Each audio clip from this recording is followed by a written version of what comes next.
Hello, beautiful souls. This is Susie G, and I wanted to take a few minutes to have a conversation with you about love and light and dark and dank. A lot of times when we have our spiritual awakening, we think that everything is supposed to be love and light. Well, let me tell you that that is not true. Everything is not always love and light. One of the things that we are tasked with coming to the realization of is that there is an entire plethora, a huge range of love and light versus dark and dank. And guess what? That's okay. It's okay to have darkness. It's okay to have low vibrational energy sometimes. Sometimes it's actually important. Sometimes it's necessary. Sometimes we need to go through darkness. Let me share some things with you. Okay, so I hear love and light all of the time. Sending you love and light, sending you love and light. Wonderful. Sometimes I don't want to send love and light. Sometimes I want to send a learning opportunity. And unfortunately, or fortunately, whichever way you want to look at it, sometimes those learning opportunities come from dark and dank. Let me share with you one of my learning opportunities. This happened a long time ago. I have a wonderful husband. Some of you that know me personally, you know my husband Frankie. You've met my husband Frankie. He is an amazing man. He loves me and he accepts me for who I am. Without question, without doubt, he absolutely adores me. And I know he adores me. I feel his love every time we're together. But Frankie's not my first husband. Frankie's not my first relationship. I have had other relationships. And I've had another husband. In fact, I've had one other husband. Frankie's my second marriage. And I had two relationships before my first husband. The very first relationship of meaning that I had was in high school, my high school sweetheart. We dated about 4.5 years. And over the course of that 4.5 years, he became verbally, emotionally, and at some point physically abusive to me. I remember him one time choking me, banging my head on the floor. I remember this. I was physically beaten. And when I was strong enough to leave him, I ran right into another bad relationship with another gentleman. Well, I shouldn't call him a gentleman because he wasn't a gentleman. He was learning opportunity number 2. So learning opportunity number 2, we had another fun set of learning lessons. And in that one, I actually ended up pressing charges against him for kidnapping, but it was changed to false imprisonment, which I won. And that gives you any indication of what kind of caliber of man he was. And I went from relationship number 2 to relationship number 3, which is husband number 1. And husband number 1 was an alcoholic, a drug addict, and gambling addict. Sorry, I almost forgot the third one. I didn't know if we were going to have paychecks to live when he would come home from work. Well, if he came home from work, because when he got paid, he'd go and cash his check, because back then you had checks.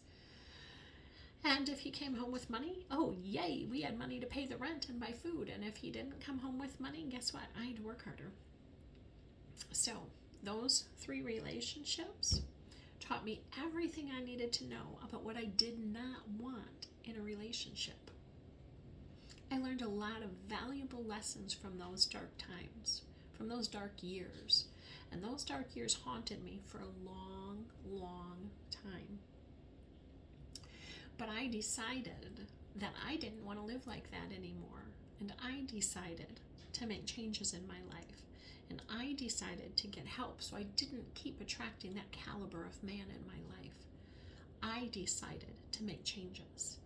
And when I embraced those changes and learned those lessons and decided what I did want in a relationship, that's when I found my current husband, Frankie. And he helped me to work through and release all of that dark, dank, nasty energy that I had been carrying around from those other relationships. And every now and again, we joke around about what would it have been like if we would have met earlier in our life. We both graduated from the same high school. He graduated in 81. I graduated in 85.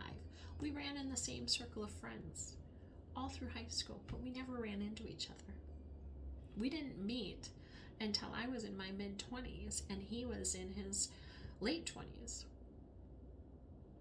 But we didn't meet for a reason, because I wasn't ready for him and he wasn't ready for me.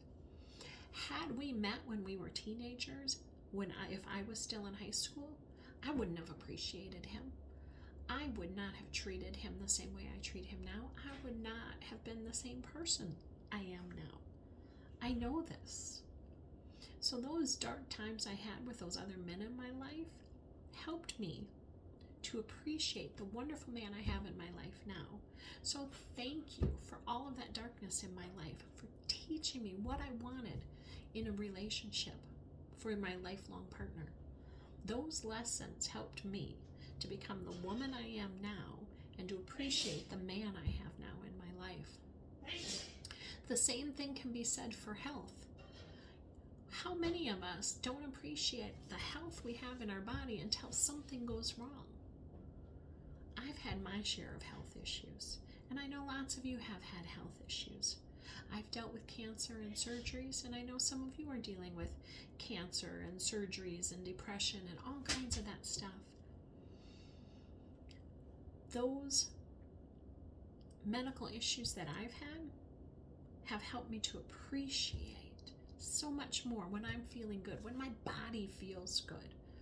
I love it when my body is filled with energy and I can keep going and going and going and going. I appreciate it so much more. I took it for granted before. I don't want to take my body for granted anymore. And I don't want to take my husband for granted, because I've learned through the darkness what it's like to go through that crap. And I don't want to go through that crap. Or if I do go through that crap, I'm going to appreciate it, because you know what? It's going to teach me a lesson. So sometimes we have to go through some darkness to learn some lessons. But my recommendation, my suggestion, if you will, if you're in darkness right now, or you're moving into darkness, or you're facing darkness, figure out what you can learn from it. What learning opportunity is there for you in that darkness that can help you become a better person? Because darkness teaches you how to be a better version of you. And that's our goal in this life. We did not all come here to, have this big grand life plan and be famous. I mean, some of us, sure, okay. We didn't all come here to be wealthy. We didn't all come here to change the world. Most of us came here to learn how to become a better version of ourselves. So how about we do that? We embrace the darkness to become a better version of ourselves. And that goes for relationships, physical health, your community, the city, the town, the state you live in, the country you live in.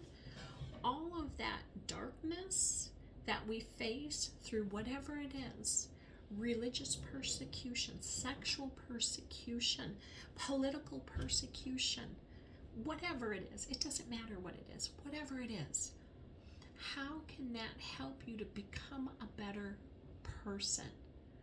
How can you learn to treat other people with dignity and love and respect without losing your sense of who you are? Because you, my friend, are a beautiful, divine soul. You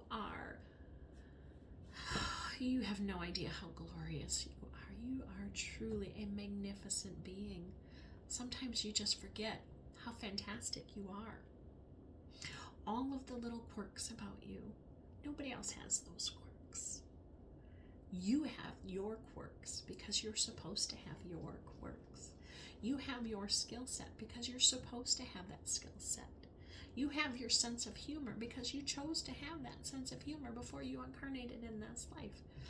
I personally think human body movement or human body, what's the word I'm trying to think of? The way our bodies move and the way our bodies clean up our food and process our food, I think that's freaking hilarious. That's my sense of humor. I joke and tease with my grandson all the time about burping and farting, and I think that's funny. Okay? You might not think it's funny. You might think it's gross, and that's perfectly fine. I think it's funny. That's part of me. That's one of my little quirks. So whatever quirks you have, embrace them. Allow them to shine through, because what other people think of you is not your problem. What other people think of you doesn't matter. It's only what you think of you. What do you think of you? I think I'm a wonderful, amazing woman. And if you disagree, that's okay. I'm okay with that. I have big shoulders. I can handle it. Not everybody's going to like me. I am not everybody's cup of tea. That's okay. I have ideas and values that some people don't agree with, and that's okay. I'm okay with that. And I want you to be okay with that, accepting who you are and being okay with other people maybe not liking you. Or how's this one? I am not responsible for other people's decisions. My husband and I joke about that all the time. I am not responsible for another person's bad decision.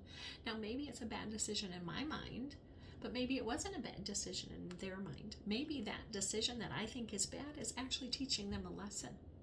But guess what? I'm not responsible for it. I'm not responsible to help other people learn their lessons. I can try, I can coach, I can try and encourage, which is what I'm doing right now. I am encouraging you to embrace the darkness. I am encouraging you to learn from the darkness. I am encouraging you to learn to love yourself and to be yourself without being concerned about what other people think about you, because that doesn't matter. It doesn't matter what anybody else thinks about you. It only matters what you think about you. Okay?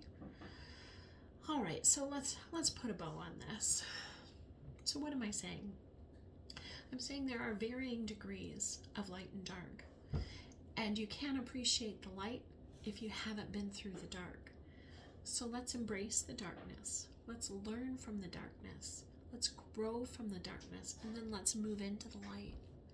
And let's give everyone around us that same opportunity. Stop swimming in the fear and start taking your divinity, taking your power, taking your strength back. There is nothing in this world to be afraid of. Absolutely nothing. You don't have to be afraid of ghosts. You don't have to be afraid of the political situation right now. You don't have to be afraid of dying. You don't have to be afraid of anything.